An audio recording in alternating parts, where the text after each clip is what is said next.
বন্ধুরা, আজ আমি একজন মহান ব্যক্তিত্বের কিছু অমৃত কথা তুলে ধরব। তিনি আর কেউ নন, তিনি হলেন শ্রী শ্রী রামকৃষ্ণ পরমহংসদেব। এই বাণীগুলি শুনলে আপনাদের জীবনে হয়তো বদলে যাবে। সত্যি যদি আপনারা উপকৃত হন, তাহলে ভাববো আমার এই ভিডিও করা সার্থক। শ্রী শ্রী রামকৃষ্ণ দেবের মহান বাণীসমূহ এক পবিত্র গ্রন্থের মধ্যে অনেক কথাই পড়া যায়, কিন্তু এই রকম হয়তো কোনো গ্রন্থই নেই যেটা পড়ে ধর্মকে গড়ে তোলা সম্ভব। 2. সংসারে চারদিকে যাত্রা করে ফেলুন, কিন্তু তাতেও আপনি কোথাও কোনো কিছু পাবেন না। যেটা আপনি প্রাপ্ত করতে চাইছেন সেটা সর্বদা আপনার মধ্যে বিরাজমান। 3. সারা বিশ্বে বাস্তব সত্য ও বিশ্বাসের একটি মিশ্রণ।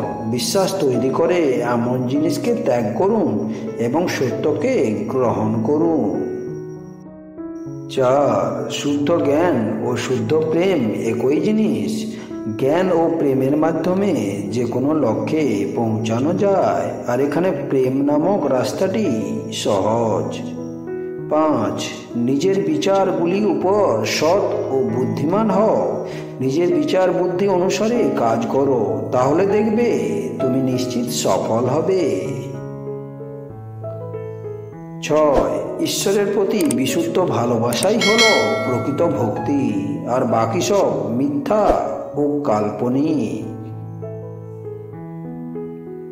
7. যে ব্যক্তির মধ্যে এই তিনটি জিনিস রয়েছে সে কখনো ঈশ্বরকে প্রাপ্তি করতে পারবে না অথবা ঈশ্বরের দর্শন পাবে না। এই তিনটি জিনিস হলো লজ্জা, ঘৃণা ও ভয়। 8.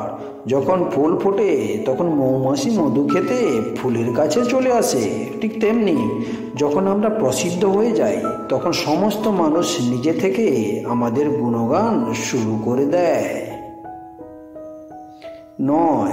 যদি আমাদের ঈশ্বরের দেওয়া শক্তিকে সৎ ও ভালো কাজে ব্যবহার করতে হয়, তাহলে নিজের জীবনকে সমাজের বিভিন্ন কাজে ব্যয় করতে হবে, তবে ঈশ্বর কৃপা প্রাপ্তি হবে। 10. জল ও তার মধ্যে উৎপন্ন বুদ্বুদ এক জিনিস। একই প্রকার জীবাত্মা ও পরমাত্মা একই জিনিস, শুধু তাদের মধ্যে একটাই পার্থক্য যে একজন পরিমিত আর অপরটি অনন্ত।